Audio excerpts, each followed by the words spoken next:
akalain mararamdaman ko muli ang yakap ng panahon habang kumakalabit ang init at sinag ng araw sa lilim ng ulan. Mukhang di naman delikado kasi parang umingiti na naman ako. Kaya ngayon di na ako mangangamba kahit anong sabihin nila.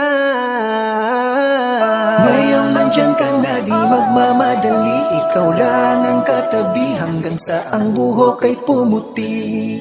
Di na maghahanap ng kung anong sagot sa mga tanong dahil ikaw ang katiyakan ko. Hindi na ako bibitaw, ngayong ikaw na ang kasayaw. Kung meron mang kulay ang aking nagsisilbing tanglaw